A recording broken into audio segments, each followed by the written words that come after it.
Here's some radical sounding but exciting news. The future of addiction recovery will have very little to do with stopping or starting drugs, alcohol, or compulsive behaviors. This is because addiction has very little to do with those things. They're just the solution to the real problem.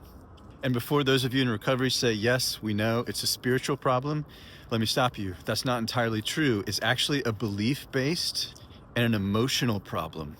What we're really addicted to is believing certain things about ourselves, others, and the world in order not to have to acknowledge, access, feel, or express the buried emotions that have been in our bodies since we were kids.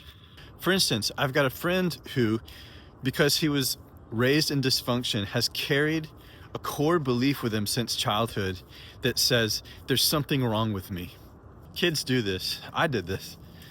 We think because our caregivers are suffering that it means something about us, right? So we take on identities in childhood like there's something wrong with me, or I'm not good enough, or I'm unlovable. In my friend's case, his parents were constantly critical of he and his siblings when they were kids. And so he internalized that and took on the belief, there's something wrong with me, right? We call it an identity. There's something wrong with me. But this is crucial and something that he didn't recognize until about 20 years later when he started doing emotional repression work. When his parents criticized him constantly like that, every time he felt hurt, right? He was hurt, but he couldn't feel and express the hurt to his parents because he knew that they would just criticize that too.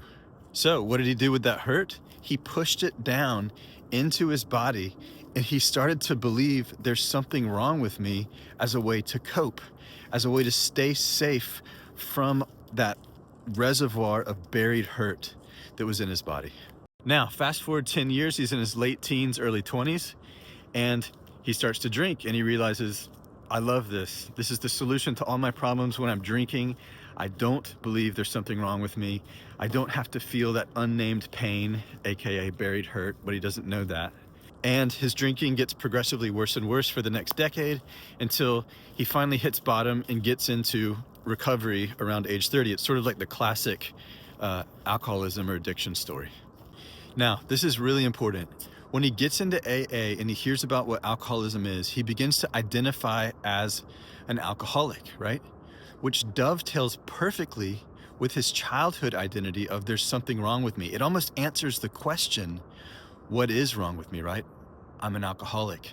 There's relief in that. I've heard people who get psychiatrically diagnosed say the same thing. When I found out that I was depressed, or when I found out I was OCD, it was like, that's it. But that's not it. Remember, the real problem is a belief, identity, and emotional repression problem. No one said to my friend, you have buried hurt in your body that's forcing you to believe there's something wrong with you and that's driving you to drink compulsively. They said, you're an alcoholic and your solution is to stop drinking. And to that, I say huge miss, bypass even, right? And I know 12-Step in Recovery has helped so many people, and stopping drinking has changed people's lives, and that's beautiful. But if you're not pointing people to the fact that science supports now, that's saying that addiction is emotional repression, then you're misleading people. And this is a big deal because emotional repression is resolvable, which means addiction is resolvable, whether you're still drinking or using or acting out or not. Yeah, and that's very different from the status quo solution that we all hear. The ones that say, put the plug in the jug, or stop using, or don't act out, right? That's like saying, oh, you have operable cancer? Well, instead of cutting it out, here's some painkillers. In fact, my friend who struggled with alcohol said that when he was doing our emotional repression work, he found that the don't drink, or sort of the abstain command that he had learned in recovery circles mimicked his emotional repression, right? Which was already saying, don't feel that you're hurt. Don't feel it. Don't express it. Don't, right? And here's the really crazy piece. Repression drives compulsion, right? When we're don'ting, like, don't press that red button, whatever you do, or don't think about a pink elephant, then, what are you more likely to do?